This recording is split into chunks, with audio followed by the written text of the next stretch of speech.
Publishing for Profit podcast is brought to you by Ghostwriters & Co. Earn more money by publishing better content and learn how to increase your thought leadership so you can build your brand. Head over to ghostwritersandco.com for more information. That's ghostwritersandco.com. And now, your host, Joel Mark Harris.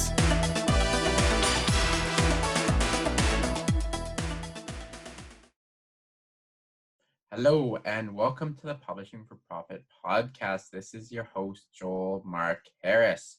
Today we have a special extra episode. We have Jason Brick on. He is an author, journalist, entrepreneur, ghostwriter, and martial artist. And he is launching a new podcast called Safest Family on the Block. So we talk about safety, what you can do to protect your family from harm. And that can be anything from product safety, cyber safety, or somebody breaking into your home. So it's going to be a really amazing podcast. I urge you to check it all out. He interviews a whole bunch of great guests, which we'll talk about on the show. So without further ado, enjoy this episode. Hello, Jason, and welcome back to the podcast. You are my first reoccurring guest. How are you today? I'm fantastic, and I'm honored. First reoccurring guest. Wow. Well, thank you for having me on again. I hope I didn't bore you too much the first time. So you have some very exciting news. You are starting a new podcast called Safest Family on the Block. And I want to talk about safety. Obviously, you know, growing up, safety was never a big concern for me. And we were a family that always left the doors unlocked, for better or for worse. And even now, I think about, I don't have children, so that's probably part of it. But, you know, safety is never top of mind. Sometimes, you know, I'm worried about the safety of my wife. But, as, you know, a family man yourself, how important is safety, and how should families think about safety? Man, that's a huge question. And one of the purposes of the podcast was so that I could find out for my own self. Because as it turns out, the resources out there aren't what I'd hoped to do. You know, during my 20s, during my teens, I was a wrestler in high school, a martial artist in my 20s to this day. Before I had kids, I was walking around. I was a large, athletic man who looked broke because I was broke and could take care of myself. So safety really wasn't something I thought about on a regular basis in terms of something that was my problem. You know, even in my 20s, I might have even said in a half-joking fashion that, no, you need to worry about being safe from me. But then I had kids, and it changed the way that I interact with the world. There's a wonderful quote out there that goes that becoming a parent means spending the rest of your life with your heart walking around outside your body. I love that. That's great. Yeah, me too. It absolutely nails one of the big parts of being a parent.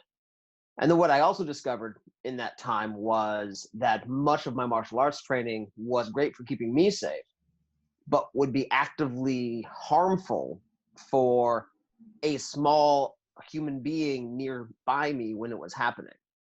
My first child, we actually adopted when he was 8 years old. And one thing I found out within a couple of weeks of that was I was doing some training, and at the time I knew about a dozen ways to take a gun away from the person. 10 of them put the barrel pointing kind of downward and behind me, which is where my son would be standing if we were in a situation where someone's pointing a gun at me. And there was a lot of that I found that the training I had received to protect myself did not translate well to protecting another person. And then when you go out into the resources that are available, most of them are either from a news anchor who did some quick internet research because some kid got hurt in their beat and thought it would be good to put that report out, or it's from some highly specialized violence professional who doesn't really live in the world we live in.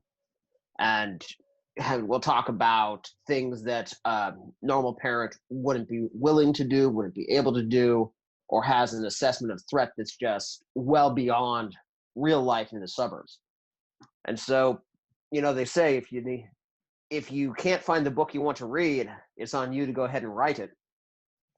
So I was fortunate enough to start this podcast and begin interviewing people. And it turned out that a lot of people who really know what's going on with safety and with family safety or aspects you can apply to family safety, they're really eager to come talk to people and tell us about it. So in this podcast, I take my background as a martial artist for over 30 years, as a journalist for over 12 years, and as a husband and a father of two. And I interview specialized professionals and bring their knowledge into the context of the family. For example, we've got 10 episodes in the can right now. And the first one is with the paramedic who's in charge of San Francisco International Airport. And he's talking about the child injuries he's seen too often in his career and what we can do so he doesn't see them anymore. Talking to a suicide prevention specialist about the signs that should perk up our interest and what we can do when we see those signs. Spoke to a former covert operative about situational awareness. And I had a career medic walk me through each item in the perfect home first aid kit.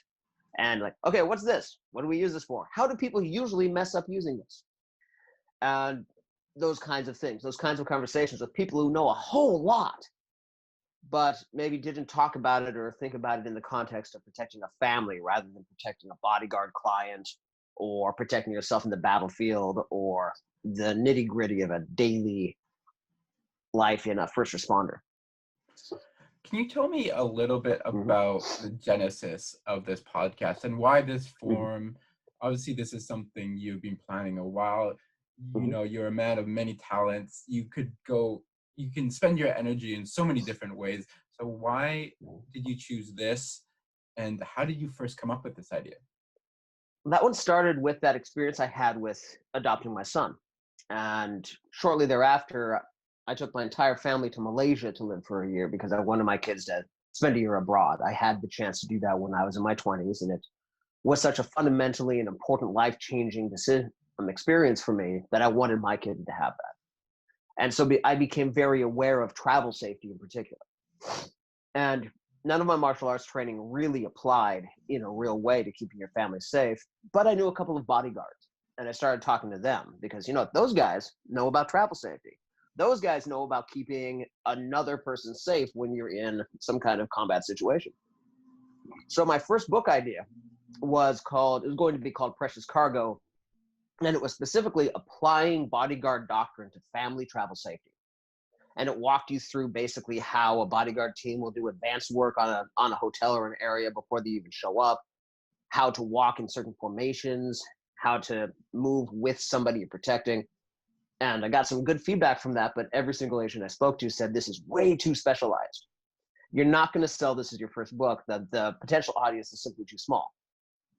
And so that evolved into Safest Family on the Block, where I take the same concept of talking to security professionals, safety professionals of all stripes, and bring that information to parents and families. So talking to all these professionals, you've obviously picked up some tips and some tactics.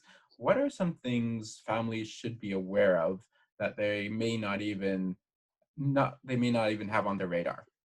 So the one that came as the biggest surprise to me was product safety. One of our guests is Rita Robertson. She spent her entire life as a consumer advocacy journalist, and her job was to report on companies that did bad, on product recalls, on how you approach a company if you have a grievance and how to get that grievance worked out. And she talked to me about how the process by which the public finds out about dangerous product recalls was, for the longest time, the company would tell the government or the government would find out, and then they would tell the newspapers, and the newspapers would tell the reporter who they had on duty, whose job it was, and that person would do a write-up in the paper. The official process has not changed, even though nobody reads the daily paper anymore, and most papers don't have the budget to have somebody on staff whose job that is. So it's on us now to go to a couple of websites, and on that episode, we have them in the show notes, to go take a look before we go buy the Baby Crib 3000 and go find out that they put a bear trap in it for some reason or whatever, right? That was the one that came as the biggest surprise to me as somebody who'd been thinking about and studying family safety for quite a while. That one came out of the blue, how common it is that products have dangerous issues and how hard it is to accidentally come across that knowledge. that it's on us as parents to go become informed, because there isn't an information infrastructure that will otherwise bring it to us. It's not as sexy as learning like a gun disarm or a Jackie Chan move, or getting a Navy SEAL to talk to you about situational awareness, but it's real and it's important. And that's the kind of surprises that I was hoping to find as I started out on this journey. Okay, so going back to your podcast, can you tell us what format you're going to have it in, when it's going to be released? And, I know you talked a little bit about some of the guests that you have on, and I've seen the list, and it's really exciting because I think you've got some amazing experts on there. But I know, they're so generous. I was so surprised that I get people of that caliber to come on the show, but they really were very generous with their time and really generous with their knowledge. And some of that knowledge was earned the hard way, and they're just giving it away because they think it's important. I'm very excited and very pleased by our guest list. Can you tell us a little bit about more about who you're having on, and who you plan to maybe interview in the future? Oh, wow. So I already mentioned a few folks. Besides them, we've got a Linda Sanderson, who spent her life as a crime journalist and then as an investigator for a criminal defense attorney, who has spent a lot of time with criminals and is talking to us about how criminals choose their victims. That's another person on the team. Let me see here. Who else? I unfortunately did not bring the list here in front of me. But talked about Karen, who's our suicide specialist. She actually received the Order of Canada for her work in suicide prevention. And I cheated a little to get her on because she's my mother-in-law. but she came. Alex Bromley from Verbal Judo came on and talked to us about communicating with our kids in ways that create a win-win situation, that take our ego and our fear aside and have the conversation to get the job done, rather than often as parents, because we're so emotionally invested in our kids, it can be easy to allow the emotion to overrun the conversation. And verbal judo is a style of communication originally designed for law enforcement. But we talked about how to turn that on its ear a bit and use it to get what we need out of conversations, both with our smaller children and especially with teenagers. And so it's a good lineup. And moving forward, we've got Rory Miller's probably going to come on. He's one of the foremost self-defense and conflict communication authors operating today. Really smart guy, a little crazy, but in just the right way. I'm really looking forward to seeing what he has to say. I'm talking to a handful of bodyguards about doing some of that work too, about how to do an advance on a hotel, about squad tactics. Got a long list of folks for season 2, as I'm calling it, and it's going to be a lot of fun. Nice. Yeah, you had asked about format, and we're going to be releasing in 3 formats. First of all, it's just a conversation. Most of them are about an hour, and it's just like this. We sit down on the Zoom, we talk about stuff. I'm also releasing what I'm calling the TLDR series, where I just take the 5 things, the 5 most important points from each video. And so I'll have Justin Shore, childhood injuries, and then TLDR, Justin Shore, childhood injuries. That'll be like a 5 to 7 minute video for folks who don't have the time to listen to the whole thing. And I'll also be just taking the audio track and releasing that as a podcast for people who'd rather listen to it in the car. Because I think that if I'm going to be talking about family and child safety, I should not be encouraging you to watch videos in the car. And when is it going to be released? Every weekly, bi-weekly? So season 1, which is the first 10 episodes, is going to be releasing on Tuesdays and Fridays, starting August 4th with Justin's interview, and the second one was with Karen Matovsky.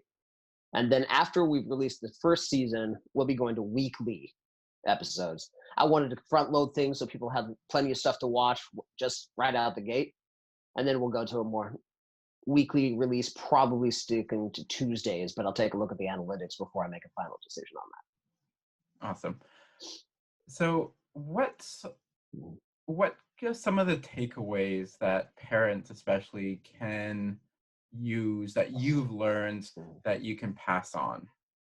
So some of the biggest, most important ones, Jim Alsop, who worked as a prosecutor for the United States Department of Justice, the Attorney General's office, he sat down and talked to us about some situational awareness things. And one of the best takeaways I got from him was, involving our kids, even our young kids, by making games out of just getting in the habit of paying attention. A really good one that he suggested that he does is when he gets out of the car at a restaurant or something, he'll see how much he can remember about the car next to him, like license plate, make, model, color, what's in the back seat, just as a way of training his brain to just be aware of and remember details. That's a bit much to ask of a 5-year-old, but we can play the game of, okay, look at the cars on either side of your car.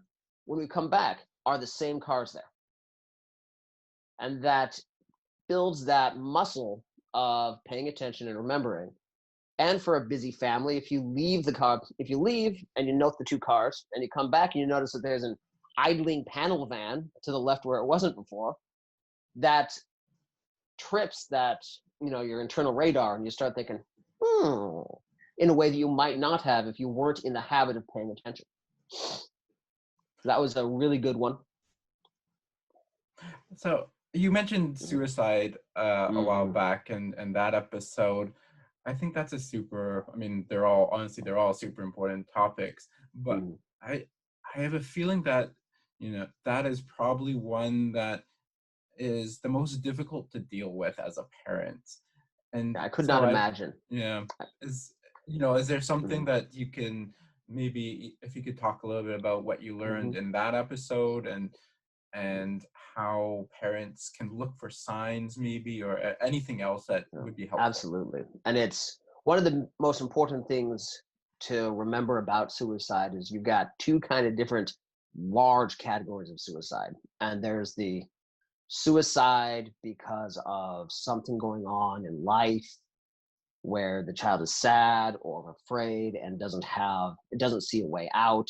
Sometimes they're influenced by media or by peers, and often maybe it's even revenge motivated, kind of the suicide that we've always thought of when we think about teen suicide. And then there's this suicide that has been brought on by mental illness. And those are 2 very, very different things that require very, very different solutions. And so being aware of the possibility of mental illness in your child, being aware of a history of mental illness in your family, and most importantly, not being in denial about the possibility that our children might require counseling or even medication under certain circumstances. I'm not a huge fan of the kind of automatic medication vibe that goes on in public schools. The schools will say, kids, don't do drugs unless you mildly inconvenience an adult, and then we'll hop you up, right?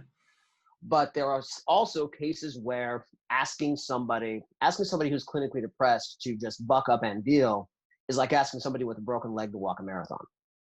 And that's a very different thing than somebody who's going through some trouble and sees suicide as a way out or commits suicide as a cry for help. And so first of all, understand those 2 things and be aware for them. And then the other thing was that there are very few specific behaviors, maybe no specific behaviors, that will tell you, oh man, if your kid starts wearing these clothes or your kid says these things in a conversation, that means they're considering suicide. But what you want to be alert for is changes in your child's behavior. If your kid is wearing black and with the eyeliner and moping about, listening to thrash metal and behaving all emo as a default, that's not a sign that they might commit suicide. But if they're like that and then all of a sudden they stop going to concerts and taking joy from their music, that's a warning sign. And that actually meshes very well with the most important aspects of situational awareness as well. A noisy bar is not necessarily dangerous. A quiet bar is not necessarily dangerous. But when the noisy bar goes quiet, that's when you need to start looking for the exit. And it's the same with watching your child for signs of trauma, signs for suicidal ideation. That watch for those changes in behavior. And of course, keep communication on lanes as open as possible by creating a pattern and a habit and a tradition of talking and spending time together so you can spot those changes in behavior when they happen. Another big issue, and I'm not sure if you've touched on this in your podcast yet, but is cyber safety. Especially since I didn't grow up with all this social media, and I can only imagine how difficult it is growing up with being in contact with the world 24/7, and there's a whole bunch of you open up so many dangers with social media, with letting people in through your phone and with your computer. I don't know if you can talk a little bit about that and what you've learned about cyber safety. So we have an episode with Kevin Jarvis, who's a guy who spent his career in cybersecurity, and he's a parent as well, talking specifically about how we can make mobile devices more secure and more safe for our children to use them, both in terms of things we can set up on that phone so they can't get themselves in as much trouble, and things that we can do personally in our relationship with technology to keep things safe and secure. And then in season 2, we have an episode with a police officer who spent his recent career in child trafficking, child exploitation, and he's going to talk to us specifically about online techniques that people use to separate kids from their parents.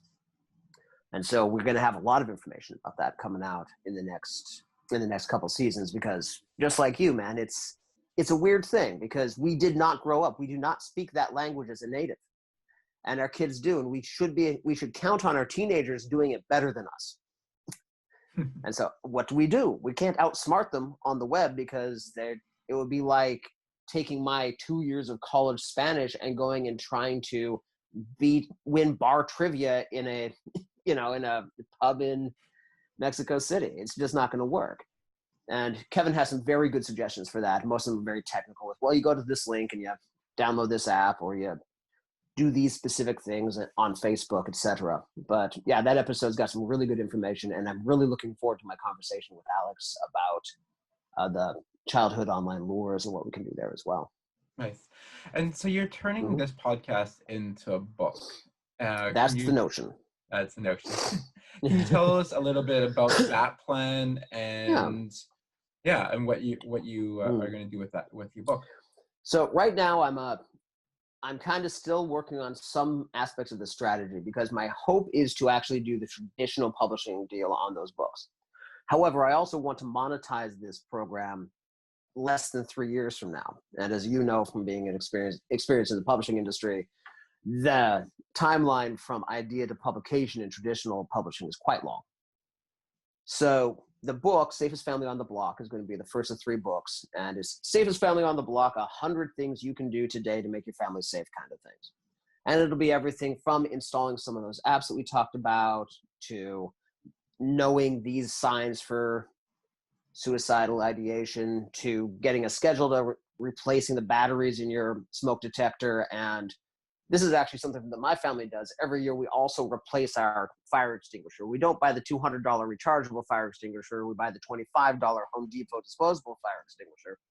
And you replace that once a year. And on that day, you go set a fire in the backyard and have your kids practice pulling the pin and using the thing so everybody in the house knows how to use the fire extinguisher.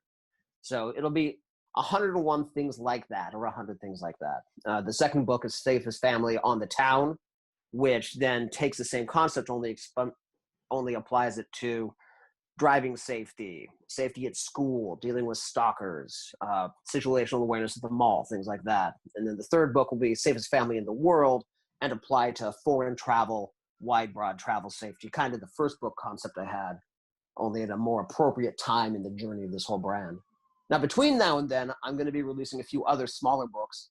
I'm working right now on what I'm calling a home safety blueprint, which will be a workbook where you actually draw a map of your house, and then from a checklist, okay, well, these are where the fire extinguishers should be. Do I have fire extinguishers? Do I have enough fire extinguishers? And I tell a story on myself that, I have 2 fire extinguishers in my home, and my home's it's a 1-story kind of sprawling place that has 3 bedrooms on one side and the master bedroom and the kids' bedroom on the other side. And so I had a fire extinguisher in both of those hallways when my child was very small. My second son was homegrown, as it were, and he lives right across the hall from the master bedroom. And I was keeping the fire extinguisher there in the hall.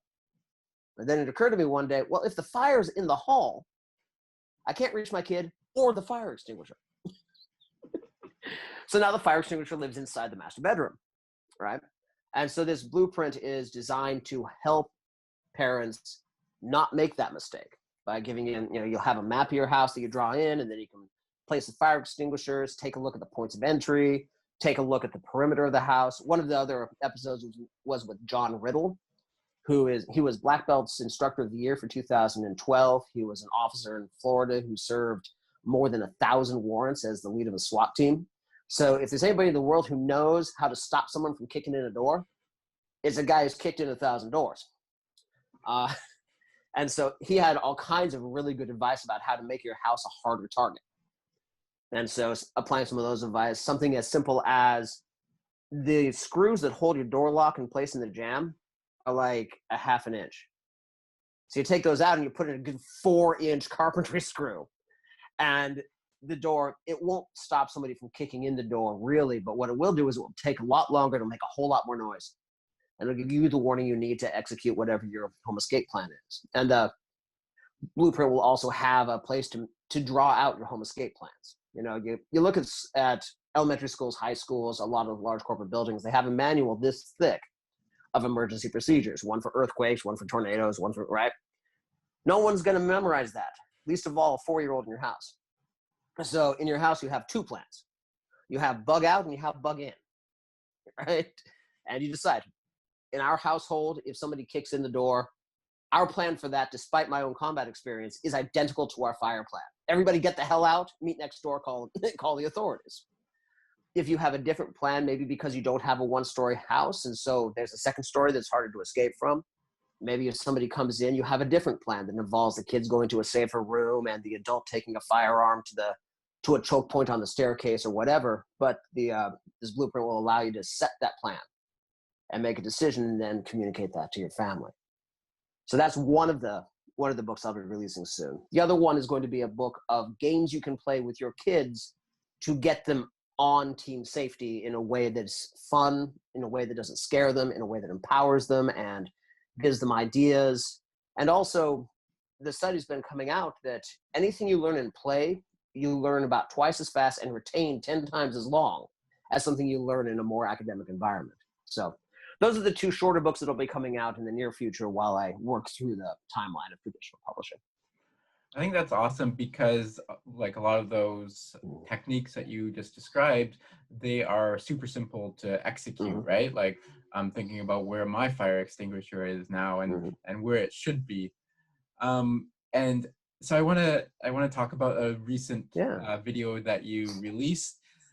You being a competitive guy, you held up this book as the #1 book on child safety. Can you talk a little bit about what your plan is to supersede this book? Oh, absolutely. So this book is Protecting the Gift, and it's actually a follow-up book to, where is it here? There it is. The Gift of Fear. Gavin DeBecker's company, DeBecker and Associates, is if you work for the government and you do not rate a Social Security, oh, good Lord. I'm blanking on the name. It's Saturday morning. The security guys who protect the president. Oh, Secret Service. Yeah, if you don't warrant a Secret Service detail, Gavin DeBecker's the guy you hire. Oprah hires him. You know, his company is the guys. And The Gift of Fear was his treatise on how to apply what he knew and about attacks and about self-defense to keep yourself safe. And Protecting the Gift was his follow-up book specifically for parents that took about half of the information from Gift of Fear and applied it to protecting your family, and then also got into specialized information about schools, nannies, cybercrime, things like that. And it's an excellent, excellent book. And was one of the first things I read, was one of the first things recommended to me. And if you're out there and you're not part of the security community right now, but you know somebody who's a experienced legitimate martial artist or a police officer or a career military person, and you ask them, hey, what's the book I should read about personal safety? 9 out of 10 of them will tell you The Gift of Fear. There's a joke running around in the sexist part of the security community about, okay, what's the book you bought for most of your ex-girlfriends? The Gift of Fear, right? And so the bar is really high. And the way that I intend to surpass it is mostly in breadth of scope. Protecting the Gift is about protecting your children from physical assault. It doesn't touch on fire safety. It doesn't touch on suicide prevention in a meaningful way. It doesn't touch on driving skills. It doesn't touch on injury prevention unless those injuries are from a bad actor attacking your kid.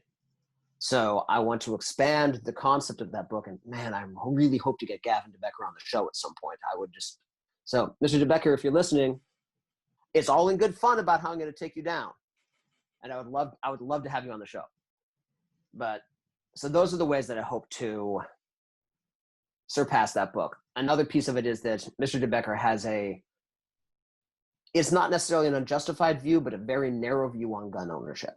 And he doesn't address it in the nuanced way that I think life in America requires, because his advice about guns in the home is don't have a gun in your home.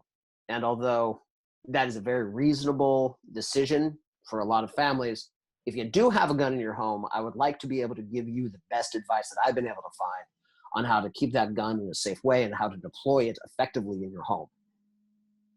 So anyway, that's how I plan to surpass protecting the gift. And I think I have a plan that might be able to do it.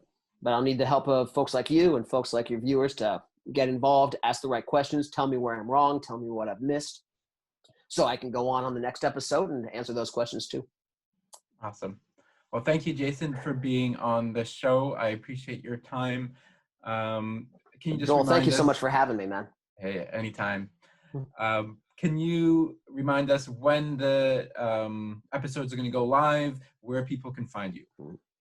August 4th will be the first episode, and it'll be Tuesdays and Thursdays through the first 10 episodes. And then after that, every Tuesday, most likely. You can find us on Facebook at Safest Family on the Block. You can find me at my Facebook page, Jason Brick. There's 3 or 4 Jason Bricks, but I'm the only one who's into martial arts and tabletop role-playing games. And then our YouTube channel is Safest Family on the Block, and you can find that pretty easily. And, like and subscribe if you can, because it's shocking how much of a difference that makes in the success of a channel because of the way that Google and YouTube do their algorithms around video. Perfect. Thank you so much, Jason. Thank you, Joel. Thank you for listening to Publishing for Profit. Please like and subscribe on iTunes, Spotify, or wherever you get your podcasts.